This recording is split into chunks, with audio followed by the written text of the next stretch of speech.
Mes chers amis, merci pour votre venue pour cette réunion dans le cadre de la campagne législative que nous menons depuis maintenant 3 semaines, à la suite de l'élection présidentielle, où Marine Le Pen, hélas, n'a pas gagné le second tour, mais nous avons tout de même, je crois, réalisé un score qui est vraiment un succès d'estime. Je veux dire, 42% des suffrages.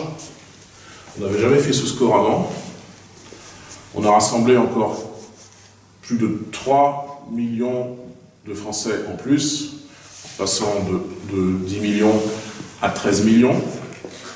Ça veut dire très clairement que nous avons des capacités de rassemblement qui, dont les commentateurs, les médias, les experts de toutes sortes nous disaient qu'on était incapable de réunir ces réserves. M. Macron a gagné l'élection, mais il l'a fait avec 4 millions de voix en moins que la dernière fois. Et nous avons gagné 3 millions de voix. Donc je ne dis pas que les élections législatives seront la victoire du Rassemblement national, au sens de la victoire nationale du RN, avec une majorité de députés RN. Ça, normalement, ça ne peut pas exister, puisque la logique des institutions veut que les Français, normalement, élisent un président et donnent une majorité législative qui correspond à la majorité présidentielle. Donc on ne vous explique pas, comme le font notamment la gauche, que vous aurez au soir du 19 juin 290 députés RN. Ça serait démagogue, ça serait mensonger. La gauche, en ce moment, la gauche de M. Mélenchon, qui est ici représenté par M. Tavel, que Raymond connaît bien, parce que M. Tavel, candidat mélenchoniste, n'est pas d'ici, qui vient de Sarthe, qu'il est venu en parachute. Bref, la gauche de M. Mélenchon, ici représentée par M. Tavel, vous explique à ses électeurs en tout cas, que demain, il y aura une majorité socialiste, insoumise, communiste, etc. Bon, tout ça est rigoureusement impossible. Mais nous devons batailler en revanche pour être je dirais, la première force d'opposition. L'opposition nationale à l'Assemblée. Nous opposer aux textes qui seront ceux des députés macronistes, qui seront proposés par les députés macronistes, notamment sur la réforme des retraites. M. Macron, vous le savez, propose la retraite à 64 ou 65 ans, ça dépend des jours d'ailleurs. On va dire à 65 ans, pour résumer, il va sans doute faire passer cette réforme des retraites, non seulement par voie parlementaire, mais par la voie du 49-3, c'est-à-dire d'une décision d'autorité. Il ne va pas faire passer cette réforme des retraites, naturellement, par un référendum. Il ne va pas questionner le peuple au sujet des retraites, comme sur tant d'autres questions. Il ne va pas questionner le peuple sur une autre question comme l'immigration, par exemple. Il va procéder avec les retraites par le 49-3, sans doute. C'est quelque chose que nous combattrons à l'Assemblée, que nos députés combattront à l'Assemblée. Nous aurons cette fois-ci un groupe parlementaire à l'Assemblée, parce que nous aurons plus de 15 députés, donc nous aurons le droit d'avoir un groupe, donc des moyens supplémentaires, donc des capacités d'expression supplémentaires, notamment la télévision publique. Nous travaillerons dans les commissions, nous travaillerons en déposant des amendements contre les textes des députés macronistes, et nous travaillerons pour proposer encore une fois une opposition nationale à ce nouveau quinquennat macroniste qui a commencé depuis ces derniers jours. Mes chers amis, nous faisons au fond 577 petites campagnes dans les 577 circonscriptions où nous nous présentons. Ici, dans la 8e circonscription de la Loire-Atlantique, à Saint-Nazaire, Trignac, où nous sommes aujourd'hui, à Montoire-de-Bretagne, où nous étions la semaine dernière, à Donge, où nous irons dans quelques jours, à Savenay, à Cambon, Lavaux-sur-Loire, Quilly, Malville, Prinquiau et Saint-Malo-de-Garsac. Nous allons battre la campagne dans ces 13 communes de la circonscription qui n'a pas tout à fait passé Marine Le Pen en tête, mais qui tout de même donne des scores de plus en plus importants à Marine Le Pen. Parce que dans cette circonscription, la 8e,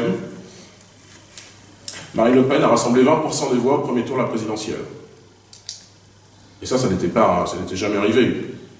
On avait fait 16%, Marine Le Pen avait fait 16% dans la circonscription en 2017, elle en fait 20 maintenant. Et dans certaines communes, elle est aux têtes des 2 tours de l'élection présidentielle.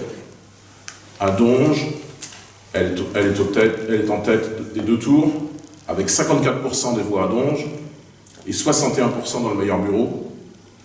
Et dans une ville comme Montoire-de-Bretagne, elle est également en tête. Et à Trignac, ici même, elle est en tête au premier tour et pratiquement en tête au second tour, puisque au second tour, dans cette commune de Trignac où nous nous trouvons aujourd'hui, Marine Le Pen a rassemblé plus de 48% des votes.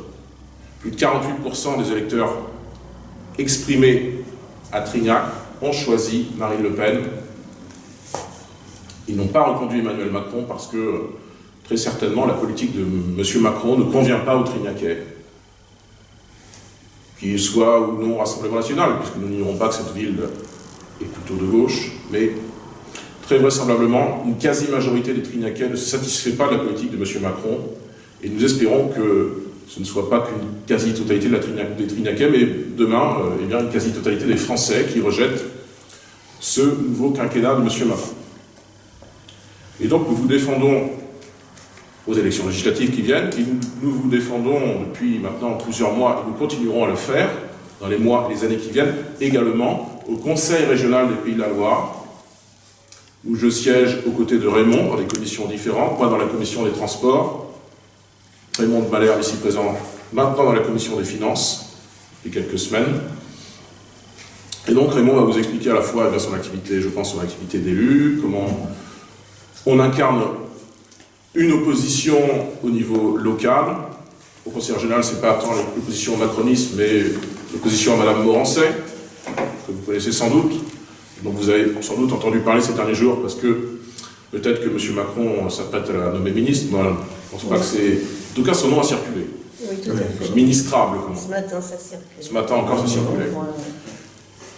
Bon, on ne sait pas quel sera l'avenir de Mme Morancet, et à vrai dire, ça n'intéresse que les gazettes, ça ne nous intéresse pas tellement, mais on sait quel sera l'avenir du groupe RN au Conseil régional des Pays de la Loire. C'est un avenir d'opposants constructifs, d'élus de terrain, qui travaillent pour vous, pour défendre vos intérêts, pour défendre les intérêts des électeurs qui les ont mandatés par le suffrage universel. C'est ce que fait Raymond, c'est ce que je fais, c'est ce que font les autres élus du Conseil régional, les autres élus RN du Conseil régional, Hervé Juvin en tête, Hervé Juvin est notre tête de liste.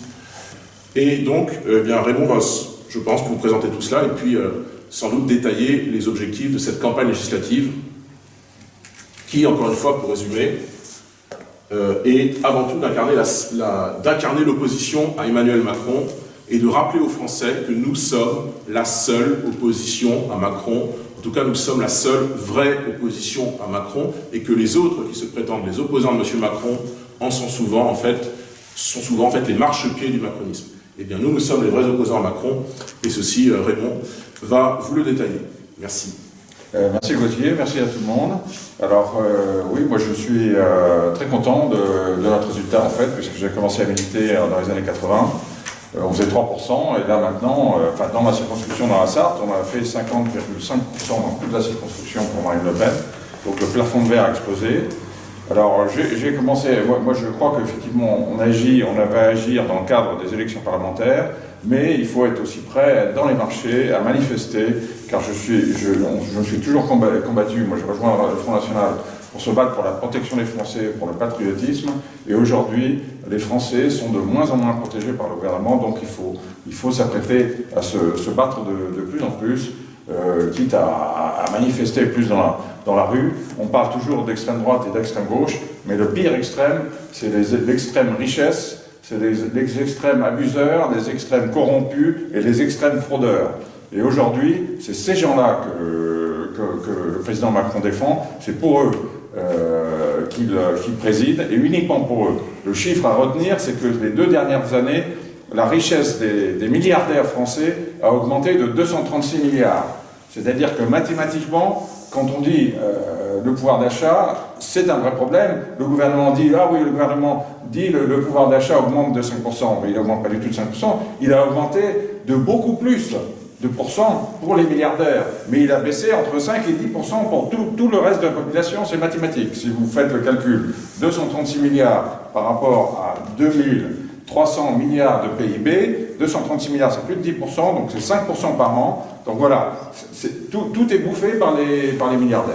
Donc moi je dis, j'ai commencé à me battre quand on faisait 3% avec un type qui était un héros, qui était Mainel, qui avait été officier en 1940, qui avait été prisonnier, qui s'est évadé, qui a été repris, torturé, qui s'est réévadé, qui a réussi, et qui ensuite a été dans la résistance française, toujours pour protéger les Français, à l'époque, contre l'occupant, et il a été pris et déporté, il a passé un an à Dachau. Ben, ce gars-là, à 68 ans, malgré tout ça, il continuait à aller coller des affiches et à se battre, et moi je pense à lui à chaque fois que je suis dans une réunion, à chaque fois que je me présente, et c'est par fidélité pour lui que je continue à me battre, et je suis ravi qu'aujourd'hui on soit passé de 3 à 50%, à 45% nationalement, mais dans la circonscription qui était celle de Mainel, mon premier délégué dans la Sarthe en 83-84, et la mienne, on est passé de 3 à 50,5%.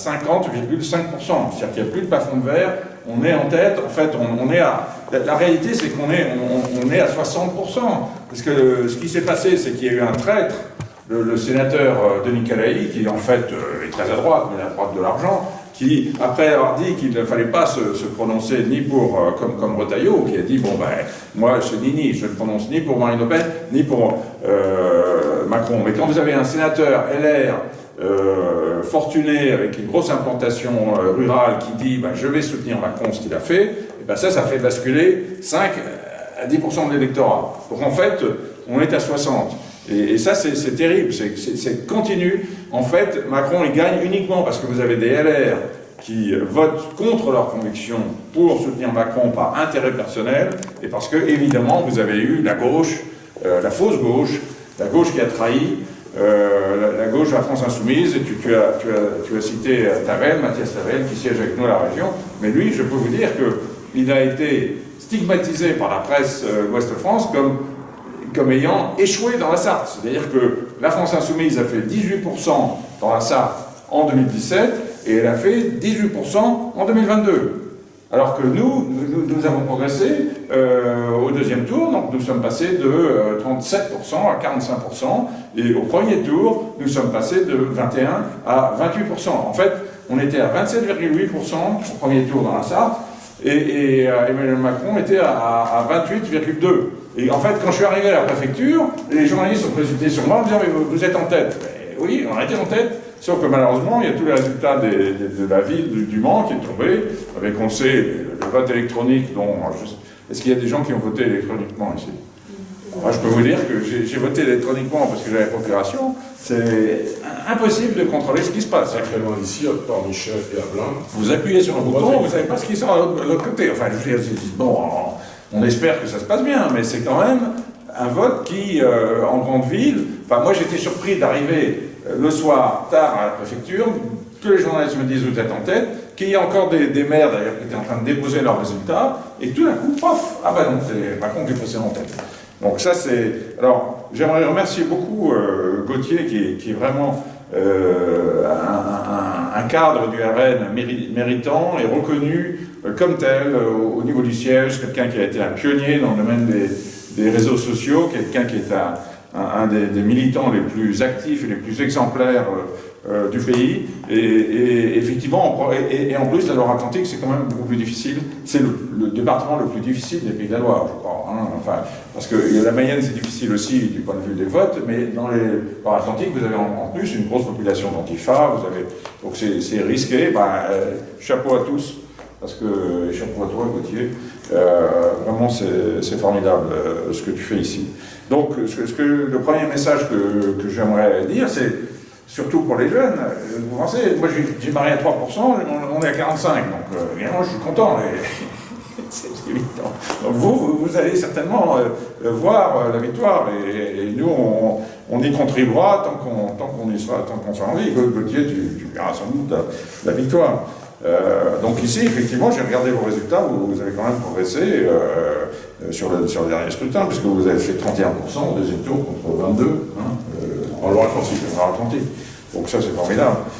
Voilà, donc, moi, je crois que ce que j'aimerais vous parler, c'est parler du bilan catastrophique, la raison pour laquelle on doit continuer à se battre, parce que le bilan il est catastrophique pour l'ensemble des Français, sauf pour les très riches. Donc nous sommes l'opposition aux gens qui sont très riches, aux gens qui abusent, aux fraudeurs et aux corrompus. On a un exemple de la corruption dans le département, c'est M. Fillon, le gentil Fillon avec son profil de gendre idéal, et Madame, sa femme Pénélope, que je vais surnommer Money Penny, je ne sais pas si vous connaissez James Bond, mais Money Penny, c'est sur ça. Oui. Et en anglais, on dit aussi Penny Pincher, donc, qui était corrompu. Moi, mon père était vice-président du Conseil général quand Fillon a eu ses problèmes. Je me rappelle, mon père qui s'exprimait moins que moi, il était indépendant d'opposition, c'est-à-dire qu'il n'était pas du tout encarté LR. Il a d'ailleurs dû dire à Ouest France qui avait imprimé qu'il était LR, il a dû leur écrire pour leur dire non, non, moi je ne suis pas LR. Et il m'a dit, Fillon, ils ont trouvé ça, mais il y avait ça. Donc en fait, c'est la réalité, et ce qui est terrible dans la Sarthe, c'est qu'il y a un système comme ça qui a été mis en place, qui est un système qui empêche de régler les problèmes, et par contre, qui permet à tous les gens en place des LR de se gratifier, de s'enrichir gentiment. Donc voilà.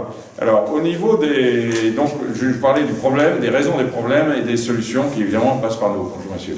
Donc le problème, c'est qu'aujourd'hui, on a un bilan Macron qui est catastrophique et qui va continuer à l'être si on ne fait rien.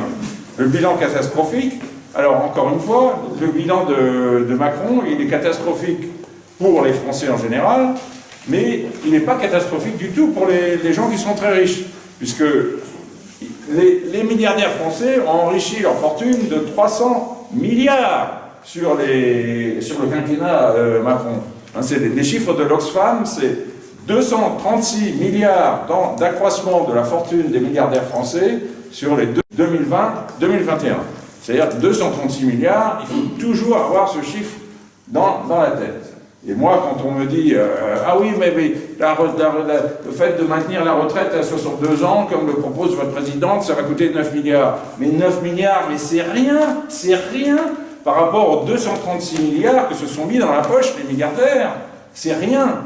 Donc ça, il faut l'avoir en tête. La seule chose qu'a réussi Macron, c'est d'enrichir les gens qui étaient déjà très riches. Parce que c'était déjà des super milliardaires, ils ont encore accru de 236 milliards. Le reste, il a tout loupé.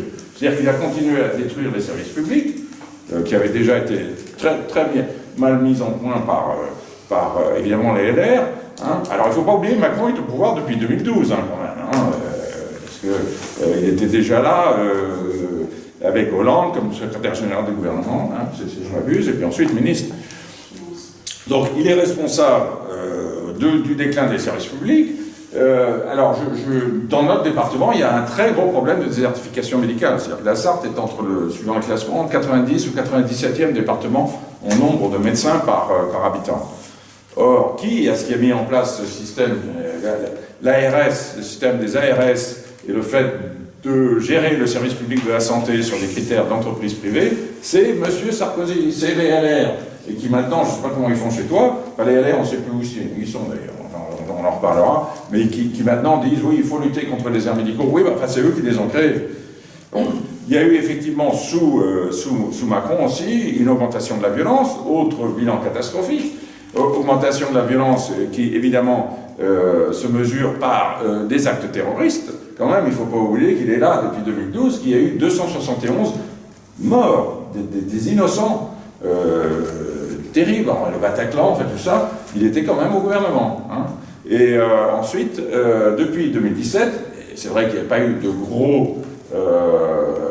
gros attentats comme Bataclan, mais il était au pouvoir avant, donc il est co-responsable quand même de la gestion des affaires pendant la période Hollande. Mais il y a eu quand même l'assassinat de Samuel Paty, l'assassinat du colonel Beltrame, l'assassinat de ces deux pauvres étudiantes à la gare Saint-Charles de Marseille. Tout ça, ça a continué. Et j'aimerais attirer votre attention sur le fait que ce n'est pas obligatoire. C'est-à-dire que si vous regardez notre voisin d'Italie, il n'y a pas pratiquement, il n'y a pas de crime terroriste de ce genre. Donc il y a vraiment une faiblesse comparée de notre action à l'intérieur par rapport à ce qui se passe dans les pays voisins, même par rapport à l'Italie. Hein. Donc il y a eu une croissance de la violence. Il y a eu 12% de croissance des violences l'année dernière, suivant les statistiques du ministère de l'Intérieur, et il y a eu, je l'ai lu, 27% d'accroissement des fusillades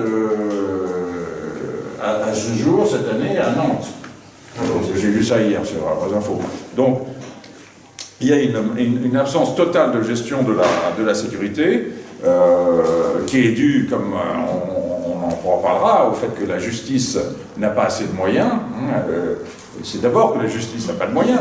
Plus 236 milliards pour les milliardaires français. Par contre, la justice, je ne sais pas si vous avez été, moi je suis en procès que je fais un peu exprès d'un point de vue politique, contre un de mes anciens employeurs qui avait oublié de cotiser à la sécurité sociale pour ma retraite.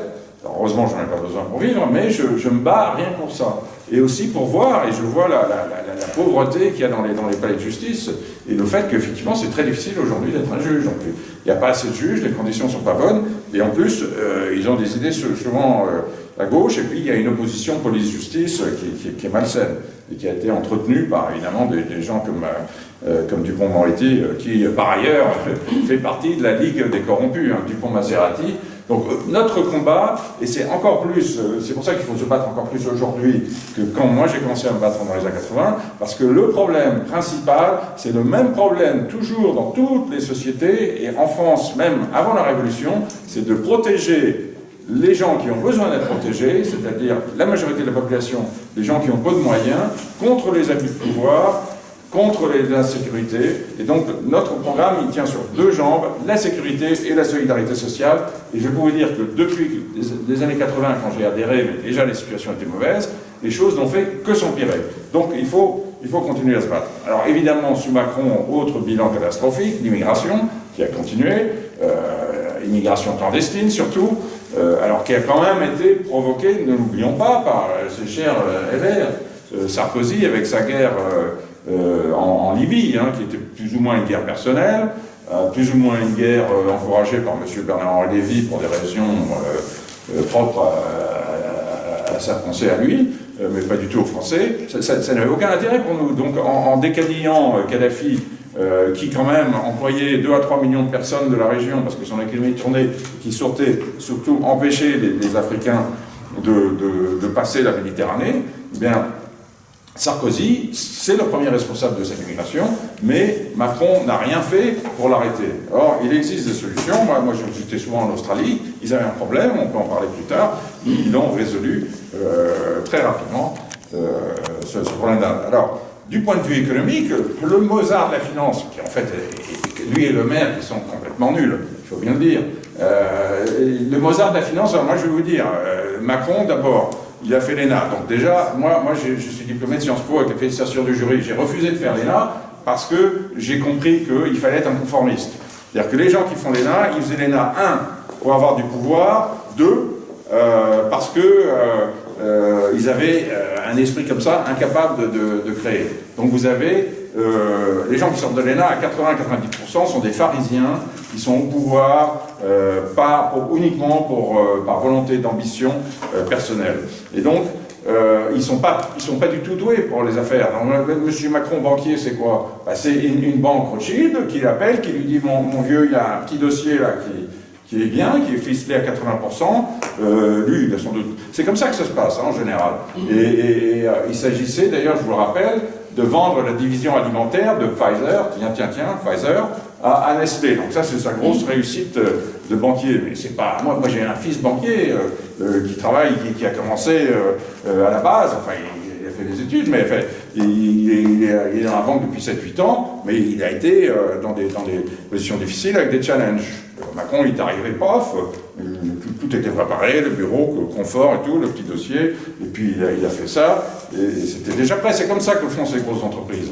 Ils prennent des gens assez brillants, ça s'appelle en anglais la théorie du decoy d'amis, c'est-à-dire qu'on prend un type, vous avez des directeurs grassement payés qui ont 60-65 ans, qui sont dont le seul intérêt de jouer au golf, qui ont un peu oublié la technique. Donc ils invitent sur un gros projet un jeune, frais et moulu des écoles, assez bon dans la vente, ils le mettent sur le projet pour qu'il le vende. Mais le gars, c'est pas vraiment son travail. Et l'intérêt, c'est que s'il se plante, les administrateurs de 60 ans qui jouent au golf, ils vont le virer, ça ne sera pas de leur faute, et s'il réussit, tout le monde va gagner. Donc c'est ça, c'est comme ça que ça marche. Donc lui, le Mozart de la finance, il a réussi à faire passer l'endettement public de la France, entre 2012 et maintenant, de 90 à 110%. Hein, l'endettement, voilà. Le Mozart de la finance, il est le responsable numéro 1 de l'inflation. Parce que ça, alors j'écoutais encore à la radio là, oui, alors le problème de la Chine, le Covid qui a créé des tensions inflationnistes, et le problème de la guerre d'Ukraine, et le problème des matières première un peu rare. Non. La raison essentielle de l'inflation, comme toute, c'est la première année de l'économie, c'est l'accélération de la masse, c'est la croissance et l'accélération de la vitesse de circulation de la masse monétaire.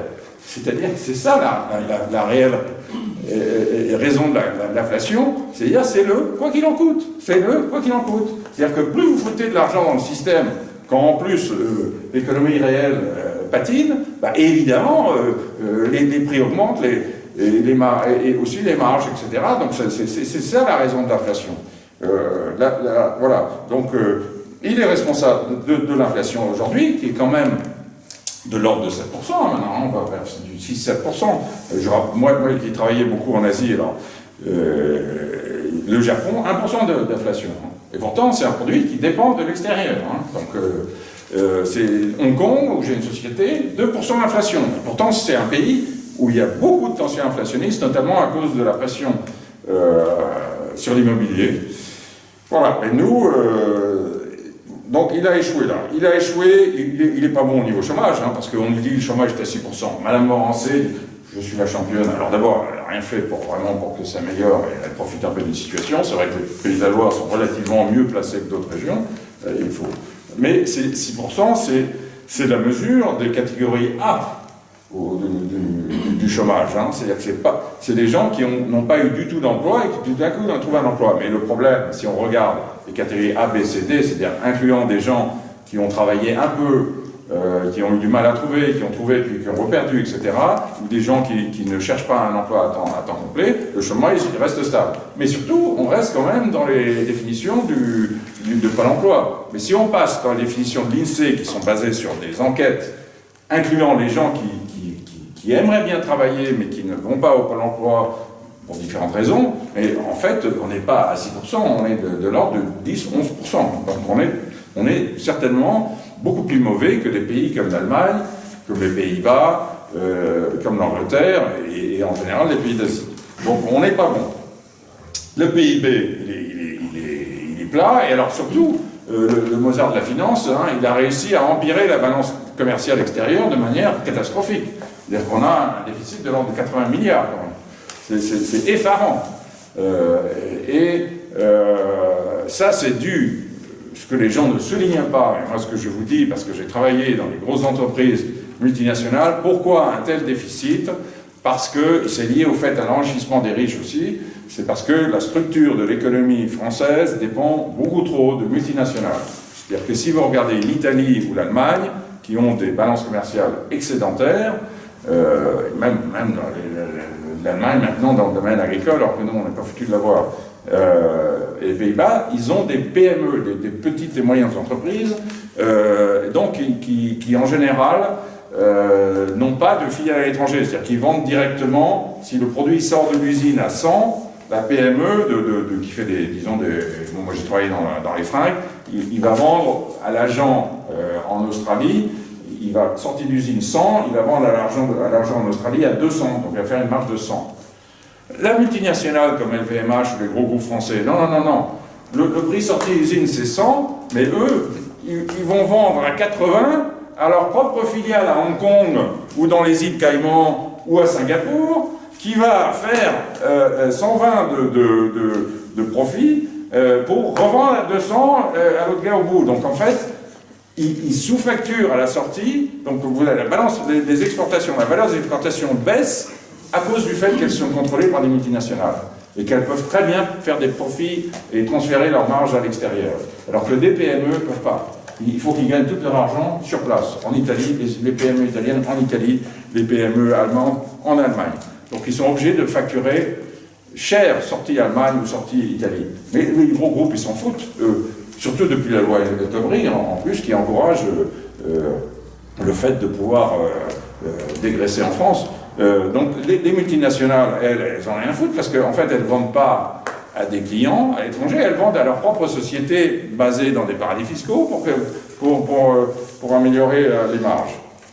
Voilà. Bon, alors donc, Mozart de l'économie, nul. D'autre part, il y a eu quatre crises. Alors j'ai écouté dans le... Bon, la première crise, c'était les gilets jaunes. Hein. Normalement, il devrait y en avoir de nouveau d'ailleurs, parce que le prix de l'essence a dépassé ce qu'il était en 2018. Mais les gilets jaunes, ça a été une crise très très mal gérée. On le voit bien, le pouvoir d'achat ne s'est pas du tout amélioré alors que c'était la première demande. Et ce qui a été terrible, c'était un système répressif. C'est-à-dire que pour la première fois depuis 1947, 46-47, les grandes grèves de la SNCF, à l'époque du ministre de l'Intérieur Jules Mock avait fait tirer sur les ouvriers. Et c'est ça qui a terminé les manifestations malheureusement. Mais là, c'est la même chose. C'est-à-dire qu'ils ont tiré avec des LBD, ils ont éborgné, ils ont coupé les mains.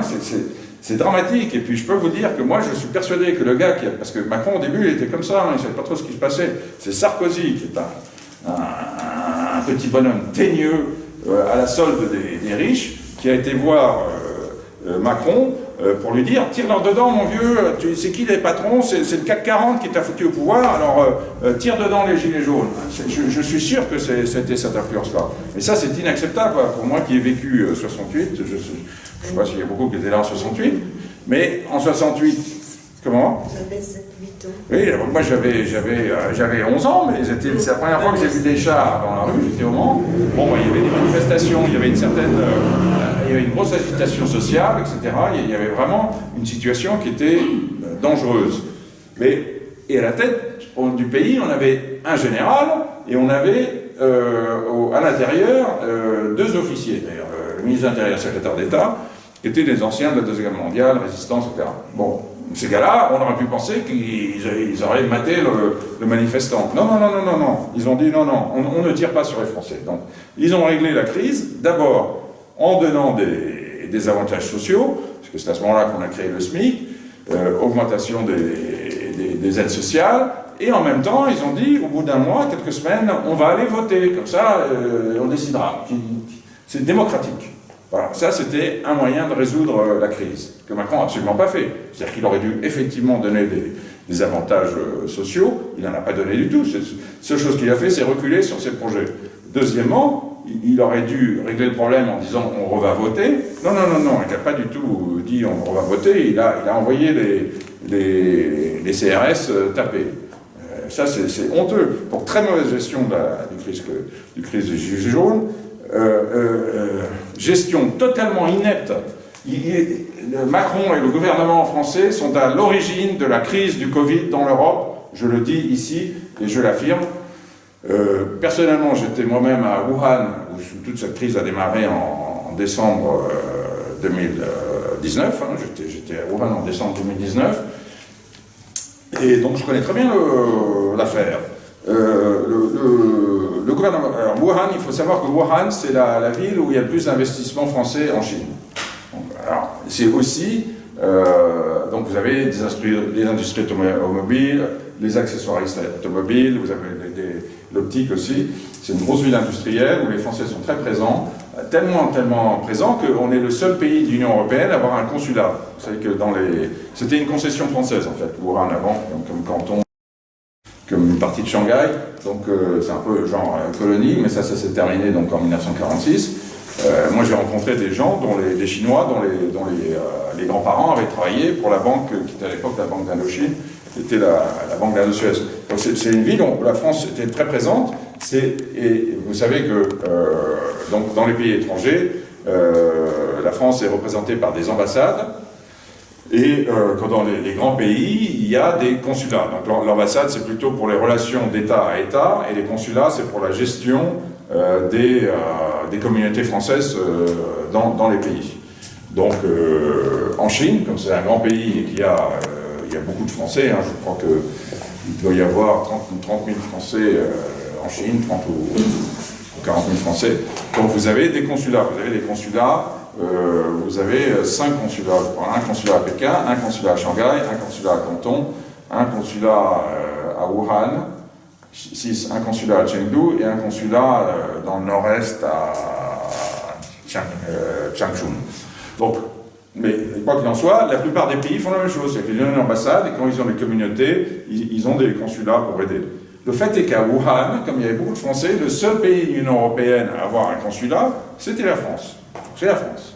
Sinon, il y avait un consulat américain, il y a un consulat japonais, il y avait un consulat russe, et un consulat coréen. Donc, alors, autre chose qu'il faut savoir, c'est qu'il y avait 2 fois par semaine un vol direct Paris-Wuhan sur Air France.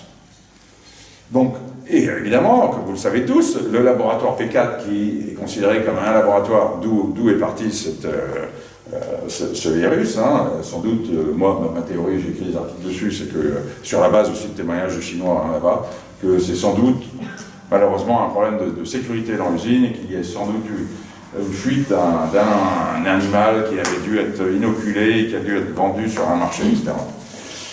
Parce qu'il faut savoir que la Chine a des gros problèmes ils n'ont pas du tout la même mentalité que nous pour tout ce qui est sécurité. Et moi qui lis la presse chinoise, je peux vous dire qu'il y a toujours des problèmes, notamment dans le domaine d'ailleurs des animaux, des soins vétérinaires, de l'alimentation pour animaux, etc. Il n'y a pas assez de normes de sécurité. Donc voilà. C'est parti de là. Mais la réalité, et ça Mme Buzyn l'a dit d'ailleurs, c'est que le gouvernement français le savait. Il le savait dès décembre, comme moi je le savais, parce que j'étais sur place. Donc, évidemment qu'ils le savaient, puisqu'ils avaient des vols 2 fois par semaine et qu'on ne pouvait pas ne pas le savoir, parce que le gouvernement chinois, je vous le rappelle, a bloqué, a dit attention c'est dangereux, et ils ont complètement confiné la ville de Wuhan. C'est-à-dire que c'est quand même une ville qui fait 14 millions d'habitants, c'est 3 villes en fait, mais c'est à peu près 14 millions, donc si vous vous souvenez bien, ils ont confiné le 22 janvier. Hein.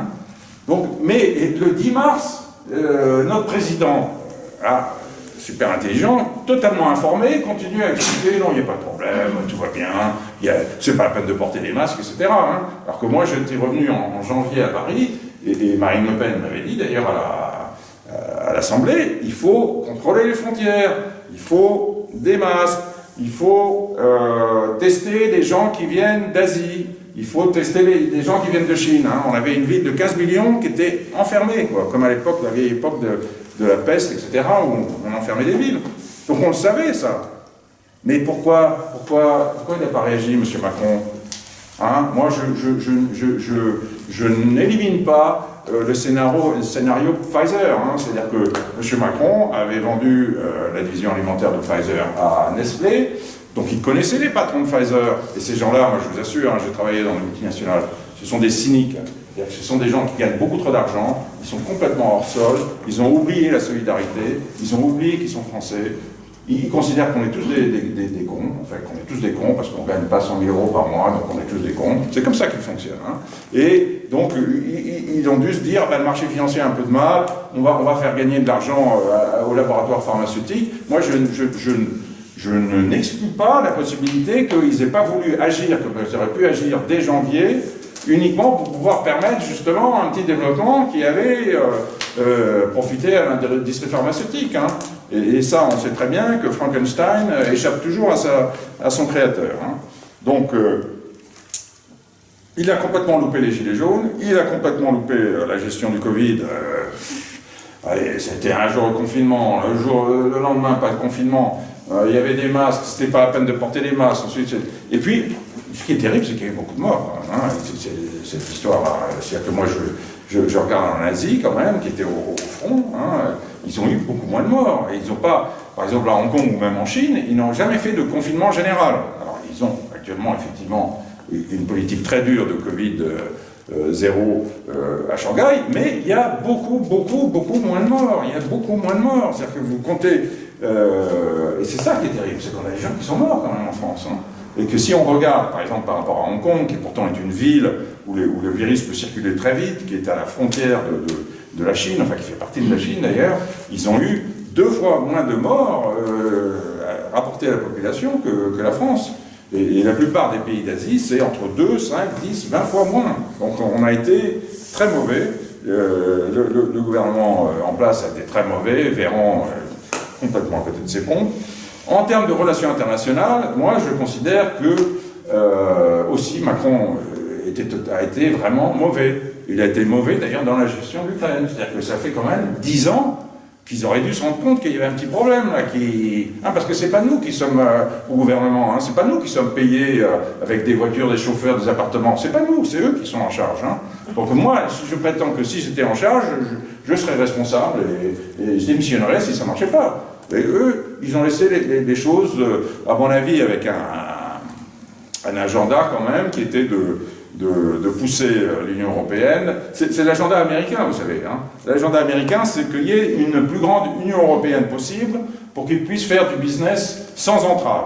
J'ai vu moi-même des lettres écrites par les responsables des syndicats de la publicité, mon père travaillait dans la publicité, les responsables des syndicats de la publicité américaine en 68, écrivant « Ah, c'est très bien, De Gaulle va partir, donc ça veut dire que l'Union européenne va se faire, il n'y aura plus de frontières, les sociétés américaines ne seront plus obligées de mettre plusieurs filiales, de créer beaucoup d'emplois dans différents pays, il suffirait d'avoir une agence en Allemagne pour couvrir toute l'Europe. C'est comme ça que pensent les Américains. C'est de gagner en dimension sur le marché en supprimant les frontières. Donc c'est évidemment qu'eux, ils veulent pousser. Donc l'Ukraine, quand même, assez mal géré, puisqu'il n'a pas pu empêcher la guerre, même si évidemment, Poutine a eu tort d'attaquer l'Ukraine. Mais ils auraient dû se rendre compte qu'il y avait un problème, et ils auraient dû négocier avant. Alors, il a complètement échoué en Afrique. C'est bien joli. Mais il s'est quand même fait foutre dehors du Mali, après avoir... c'était Hollande qui avait envoyé les troupes là-bas, donc ils sont tous les deux solidaires parce qu'il était au gouvernement. Voilà, après plusieurs années, ils sont partis la queue entre les jambes. Ils n'ont rien réglé. Alors, voilà. Et puis alors, n'oublions pas le fameux contrat australien des sous-marins, je ne sais pas que c'était 35 milliards. Et ça, je peux vous dire, parce que j'étais sur place, que Macron est en grande partie responsable de cet échec, car il a, excusez du peu, insulté la femme du Premier ministre qui s'appelle toujours, il n'est pas mort, mais il est plus Premier ministre, Malcolm Turnbull. Alors il se trouve que Malcolm Turnbull a été associé dans une affaire où moi je travaillais. Donc ce qui s'est passé, je vais vous le dire, je suis arrivé en Australie, moi, un jour en 2018, et j'étais dans un restaurant avec mon copain d'ailleurs et John Cunningham, qui était dans les affaires avec moi, et on va à un restaurant, et puis le patron du restaurant vient me voir, et il me dit « Ah, you are French, you are delicious ». C'est-à-dire, ce qui veut dire, en gros, vous êtes français, vous êtes bon, genre bon dans le plumard. Voilà. Donc, je dis à John, mais qu'est-ce qui se passe? Je sais pas ce restaurant, où m'as-tu emmené? Il m'a dit, Raymond, il est disparu, il m'a ramené un journal. Tu vois, regarde, ton président hier, il a dit à Malcolm Turnbull que sa femme était bonne. Your wife is delicious. Et donc, toute la couverture de toute la presse australienne, c'était Macron le putois. Ah non, mais vous regarderez sur Internet. Alors évidemment, ici, on a écrasé. Mais je peux vous dire que connaissant les Australiens et connaissant Malcolm Turnbull, ça, c'est des choses qui détruisent l'image des Français et la volonté des Australiens de travailler, parce que quand on fait une bourde comme ça, Macron a perdu tout possible respect des Australiens vers lui. Parce qu'il parle mal l'anglais, il n'est pas capable de parler anglais, mais il insiste pour parler anglais, alors qu'il devrait parler français. En tant que chef d'État, il devrait parler français, avec une interprète ou un interprète. Non, il parle un mauvais anglais. Donc effectivement, il a fait un faux ami catastrophique, qui est de dire « Your wife is delicious », pensant que c'était, je ne sais pas si vous avez été prof d'anglais, mais pensant que votre femme est délicieuse, genre, non, mais ça veut dire votre femme est bonne en australien, en France. Donc voilà. Donc en fait, il n'est pas bon. Le gars n'est pas bon. Mais par contre, là où il est bon, c'est un super cabotin, capable de sidérer les gens. Ça, on peut lui reconnaître ce talent. C'est un homme de théâtre. C'est sidérant combien il peut sidérer les gens. Enfin, je veux dire, parce que son bilan est catastrophique. Son bilan est absolument catastrophique, sauf, je le redis, sauf pour les milliardaires. Alors eux, ils sont très contents. Les gens du CAC 40, et regardez sur Internet, l'enrichissement des milliardaires, les chiffres de l'Oxfam, hein, plus 246 milliards d'euros sur les 2 dernières années. Et moi, je peux vous dire que c'est certainement sous-estimé, hein, parce que les milliardaires, comme on le sait tous, ils sont champions pour cacher ce qui gagne. Hein. Donc, moi, je suis désolé, mais il faut aujourd'hui, on va revenir, réinstituer les services publics, bloquer les prix pour pour défendre le pouvoir d'achat, il faut augmenter les bas salaires, il faut augmenter les aides-soignants, il faut augmenter les juges, il faut recréer des hôpitaux. Eh bien, il faut faire comme en 45. Qu'est-ce qu'on a fait en 45 ? Hein, on a dit, ah oui, il y a beaucoup de riches encore là. Oui, oui. Bah, si vous êtes riche en 45, c'est que soit vous étiez collabo, soit que vous avez une telle fortune que vous auriez... il faut que vous contribuiez maintenant, hein, parce que les gens ont souffert. Maintenant, c'est la même chose. On est à une situation vraiment dramatique pour beaucoup de gens, aujourd'hui, pour la majorité des Français, et il faut demander à ce que les gens qui ont gagné beaucoup d'argent sur les 2 dernières années, en partie grâce au plan de relance, car Gauthier, tu en es le témoin, nous voyons à la région les subventions qui sont données aux grandes entreprises qui gagnent déjà beaucoup d'argent. Je prends un exemple précis. Hein, 800 000 euros de subvention à Airbus. Airbus, l'année dernière, 4 milliards 200 millions de profits. Pourquoi est-ce qu'on va leur donner 800 000 euros? Pourquoi? Donc j'ai dit ça en commission, et il y avait Franck Ouvrier, le maire de La Baule, qui expliquait, oui, mais il faut qu'on encourage la présence de l'industrie, etc. Mais 800 000 euros, c'est énorme pour un hôpital. Mais c'est rien pour Airbus, alors pourquoi est-ce qu'on va leur donner ça en plus? Et au milieu de la commission, oh flûte, oh non, c'est clair, j'aurais pas dû parler, il y a un conflit d'intérêt. Donc, soit c'est parce qu'il y avait un lien, donc il a dit, ah, il faut que vous, voilà. Bon, 200 000 euros de subvention, Excelia, une société qui appartient à 3 des personnes les plus riches de France, M. VBA, Nantresang et Decaux. À côté de chez moi, la société Haro, hein, 800 000 euros aussi. D'ailleurs, 800 000 euros, c'était aussi ce que le gouvernement voulait verser à Servier. Je crois que c'est le tarif syndical pour toutes les grosses boîtes dans les plans de relance. Donc 800 000 euros à Haro. Haro, c'est une boîte qui appartient, une boîte qui produit des pièces détachées, bon, de qualité d'ailleurs, mais qui appartient à une société anglaise dans la mécanique automobile. Et moi, j'ai regardé, tous les ans, Haro renvoie 10 millions d'euros de dividendes à la société en Angleterre. Et nous, on va donner à ces gens-là 800 000 euros, sans leur demander quoi que ce soit. Hein. Oui, oui, enfin, surtout si vous pouvez embaucher des gens, si vous pouvez. Enfin, c'est complètement dingue. Donc aujourd'hui, on s'aperçoit ce que fait Macron et tous ces sbires et tous ces gens-là qui bouffent au râtelier, qui ont des systèmes, comme vous le savez, de pantouflage entre la haute fonction publique, la grande banque, les grandes entreprises. Ils s'aident tous les uns les autres en utilisant l'argent pour le balancer aux gens qui sont déjà très riches. Donc il faut lutter contre ça, et surtout, donc avant de parler des solutions et aussi de ce que font les autres, ce que peuvent faire, qu'est-ce qui nous différencie de la France Insoumise? Parce que les gens me disent, par exemple, moi je suis comme Marine Le Pen, pour le rétablissement de l'impôt sur la fortune, mais je suis aussi pour l'impôt mondial sur la fortune des Français. C'est-à-dire que tous les Français riches, aujourd'hui, ils foutent leur cash, leur argent à l'étranger. Et ils ne payent pas d'impôt dessus. Parce qu'ils s'arrangent pour que ce soit dans un trust, pour mettre un membre de leur famille à l'étranger, qui va recevoir l'argent en montant une boîte, etc. Je peux vous citer l'exemple de M. Villepin, hein, qui après est parti, a mis son fils à Hong Kong, et a monté tout d'un coup des galeries de peinture avec beaucoup d'argent. Hein. Donc moi, vous me mettez le nez là-dedans, je vous en trouve le fric. Hein. Et donc tous ces gens-là, le fric est parti, donc il faut faire comme la Chine, ou comme les États-Unis, ou comme la Hongrie, impôt mondial sur les fortunes. Tant qu'on est dans la mouise, hein, le jour où ça ira bien, d'accord, les gens peuvent s'enrichir s'ils veulent.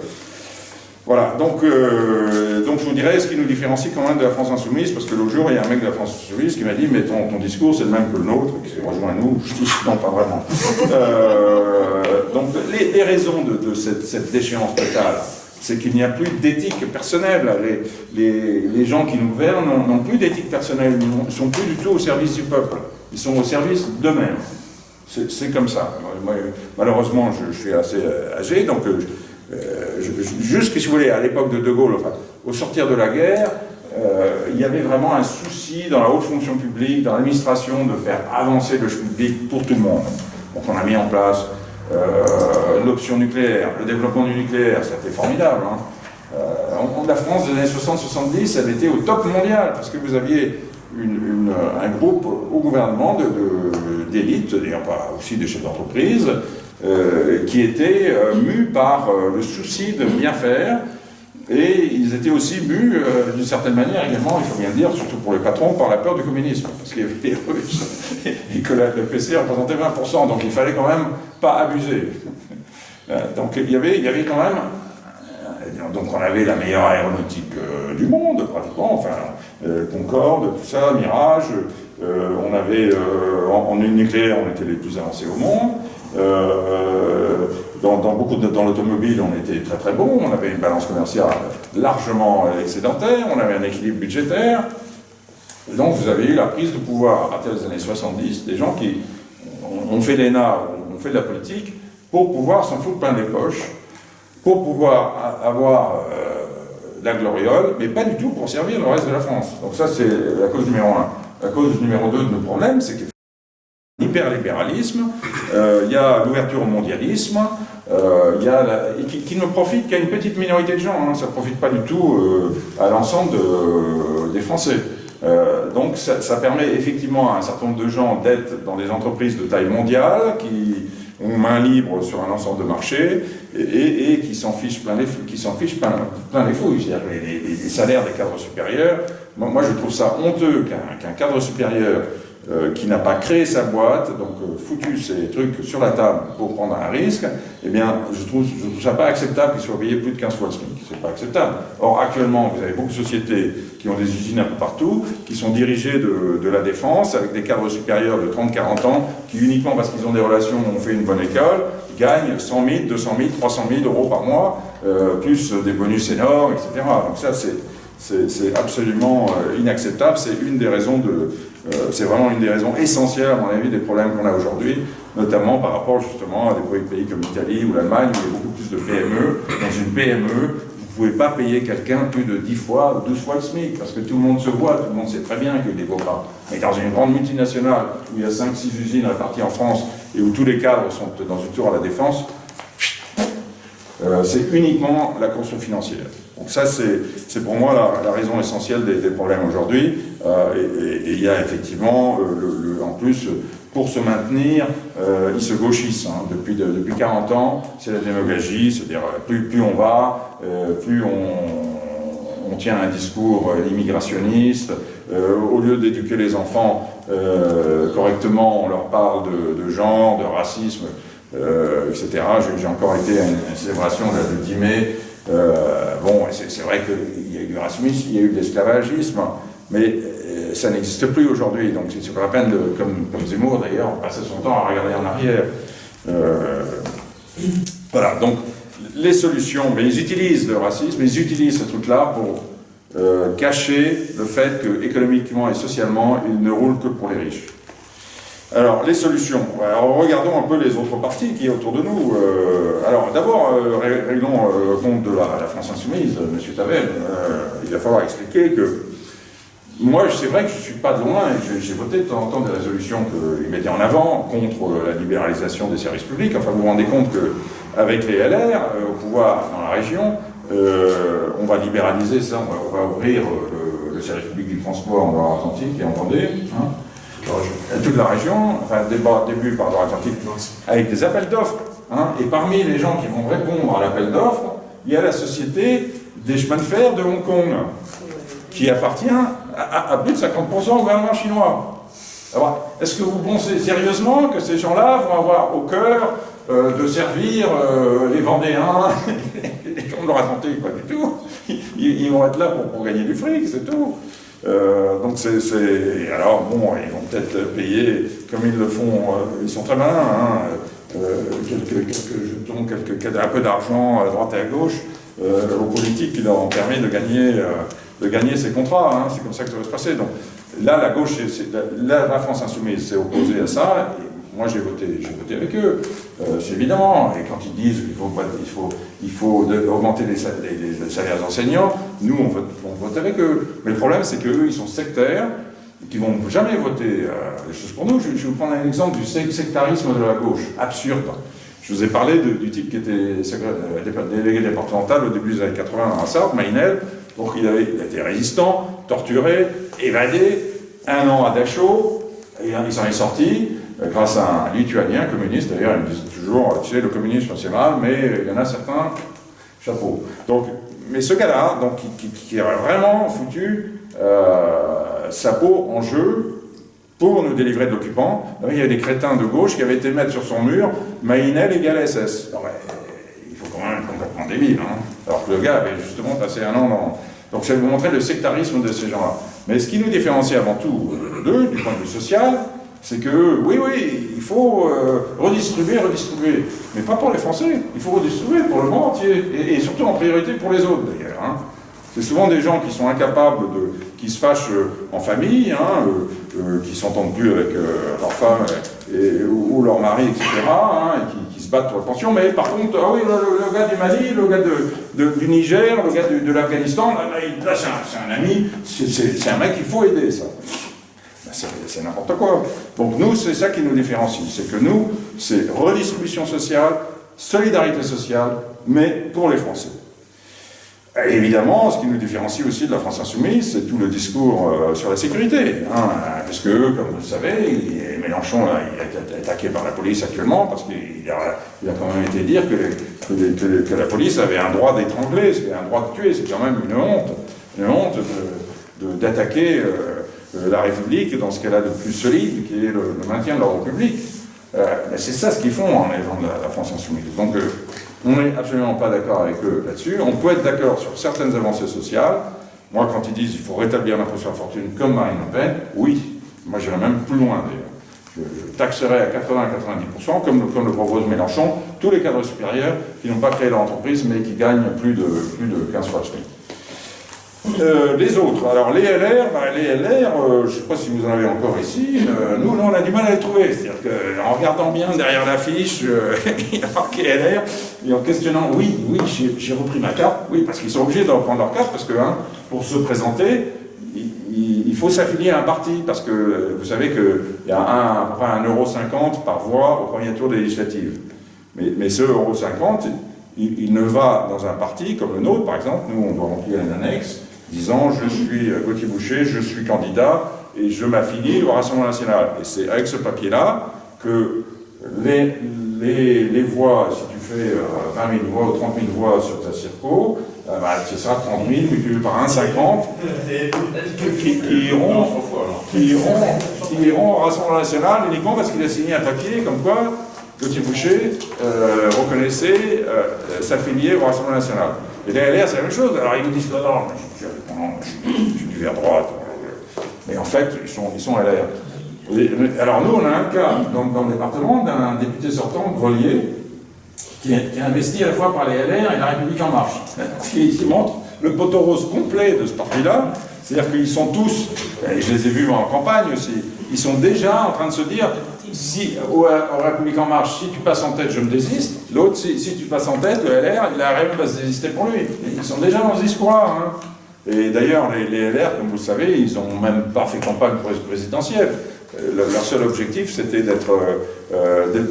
les LR, c'est des spécialistes des places. Ils adorent prendre des places, prendre des postes, des positions pour eux, pour leurs amis, etc., pour pouvoir gérer, pour pouvoir bouffer au râtelier pendant que la France s'écroule. Ça, c'est leur spécialité. Donc effectivement, il y a 6 mois, ils se sont mis à faire campagne pour avoir des places, c'est-à-dire à faire campagne pour les législatives. Ils ont complètement oublié la présidentielle, d'ailleurs.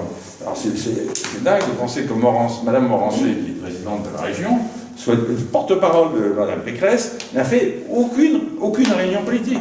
Pire que ça, les responsables LR ont dû faire venir Xavier Bertrand dans la Sarthe pour donner une conférence, faire une réunion qui était un échec total d'ailleurs, mais la présidente Morancé n'a pas du tout été présente apparemment. Enfin, donc les LR, j'ai l'impression qu'ils ne voulaient absolument pas gagner la présidentielle, alors ils pensaient sans doute faire 10-12%. Et l'objectif de Pécresse, c'était de peser suffisamment pour que Macron ne puisse pas gouverner sans elle.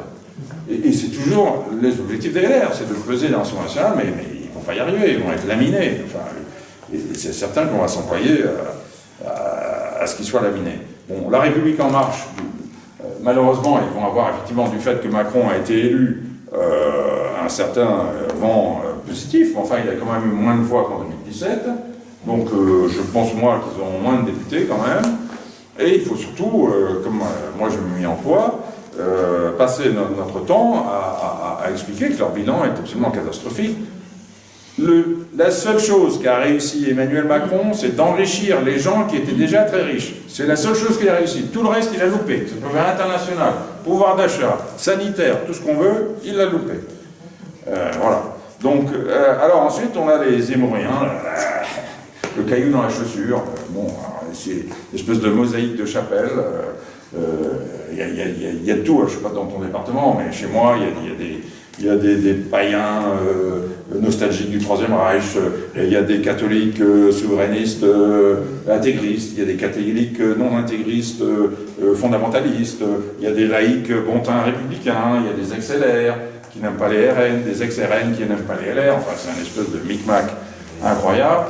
De toute façon, ils sont propulsés par le grand capital pour nous diviser. Hein. Derrière, c'est des gens comme Bolloré, comme tout le CAC 40, ils n'ont eu pas de problème pour avoir leurs finances. Comme par hasard, les quartiers où ils ont fait les meilleurs scores, c'est le Paris 16e. Paris 16e, personne n'a vraiment besoin de rien, hein, où tout le monde se la joue. Et Saint-Tropez. Saint-Tropez, d'ailleurs, au Japon, que Zemmour va se présenter.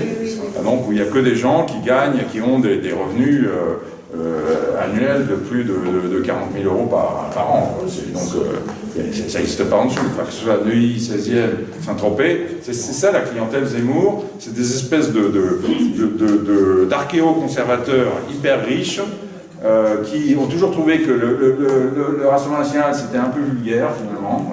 Donc, c'est ça leur approche. Hein. Et qui n'ont pas été sur les marchés. Ils n'ont pas du tout été sur les marchés. On n'est pas du tout. Non, parce que les marchés, c'est un peu sale, on n'y va pas, alors ils ne sont pas très propres, les marchés. Comme les LR, d'ailleurs, hein, c'est la même chose. C'est des gens qui pensent que tout leur est dû.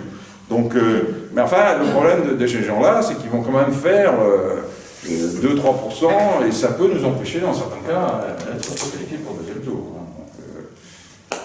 Enfin, comme la présidente Le Pen l'a dit, on ne fait pas de cadeaux aux traîtres. Hein. Nous, on a eu le cas chez nous. Moi, je les appelle des sauterelles défroquées. Les sauterelles défroquées, on en a eu une sauterelle défroquée. C'est Elena Brevel.